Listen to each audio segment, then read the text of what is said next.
White paper, white paper, white paper. इस white paper ने students को बहुत परेशान कर रखा है। तो आखिर ये वाइट पेपर है क्या और इस पर लिखे गए प्रपोजल्स कब से इम्प्लीमेंट होंगे? एक्चुअली वाइट पेपर एक ऐसा पेपर है जिसपे जस्ट प्रपोजल्स लिखे जाते हैं जो कि डिबेटेबल होते हैं यूके पार्लियामेंट में। ये उस पे जो भी स्टूडेंट वीजा से रेलिवेंट जो भी पॉइंट्स लिखे गए हैं, जो भी रिस्ट्रिक्शंस लगाने को कहा गया है, वो अभी डिबेटेबल है। यानी कि अभी यूके पार्लियामेंट में उस पे प्रॉपर एक डिबेट होगी, कुछ और तजावीज पेश की जाएंगी, कुछ पॉइंट्स उसमें ऐड होंगे, कुछ पॉइंट्स उसमें से एक्सक्लूड किए जाएंगे। यानी कि दीज आर जस्ट प्रपोजल्स, सिर्फ तजावीज हैं। यानी कि नेक्स्ट जो है ये पॉलिसीज जो है, ये जो लॉज हैं वो इम्प्लीमेंट हो सकते हैं। लेकिन फिलहाल इस तरह की कोई रूल और रेगुलेशन जो है इम्प्लीमेंट नहीं हुआ। सितंबर इनटेक स्टूडेंट्स के लिए बिल्कुल सेफ है, कोई रिस्ट्रिक्शन नहीं है, कोई PSW कम नहीं हुआ, इस तरह का कोई भी इशू नहीं है। आप सेफ एंड साउंड वे में अपना एडमिशन प्रोसेस करवा सकते हैं। लेकिन सितंबर इनटेक तो गुजर जाएगी, लेकिन उसके बाद क्या ये पॉलिसीज, ये रिस्ट्रिक्शंस लगेगी तो तब स्टूडेंट्स क्या करेंगे?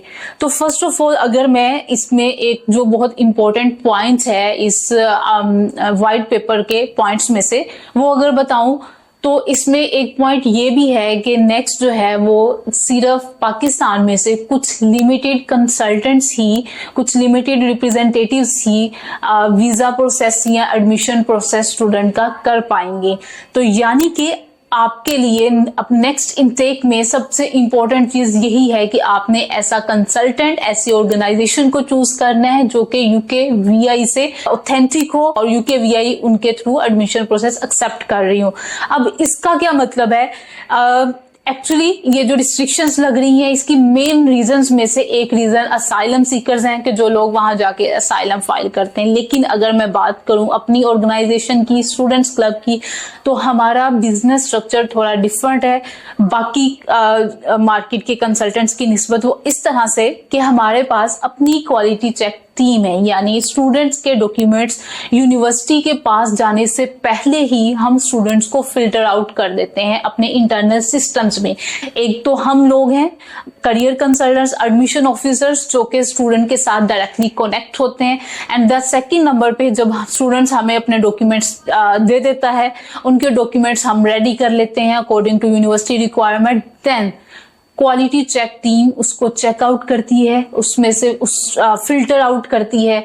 सिर्फ और सिर्फ एलिजिबल स्टूडेंट्स को ही नेक्स्ट यूनिवर्सिटी में एप्लीकेशन करने की परमिशन मिलती है। हम हर स्टूडेंट की एप्लीकेशन नहीं करते। अब क्वालिटी चेक टीम का क्या फायदा है? इस तरह से क्या होता है कि एक एक्स्ट्रा लेयर लग जाती है हमारे इंटरनल सिस्टम में ही कि ऐसे तमाम स्टूडेंट्स जो कि एलिजिबल नहीं है, जो कि जेन्युइन स्टूडेंट की कैटेगरी में नहीं आते, उनकी एप्लीकेशंस तक भी जो है वो यूनिवर्सिटीज तक नहीं पहुंचती। और इस तरह से अगर हम बात करें तो अगर एक इनटेक में हमारे जितने भी स्टूडेंट्स जा रहे हैं उसमें से ऐसे स्टूडेंट्स जो किसी इलीगल एक्टिविटीज में मुलविस हैं, जो असाइलम सीक कर रहे हैं, उनकी रेशियो ना होने के बराबर हो जाती है।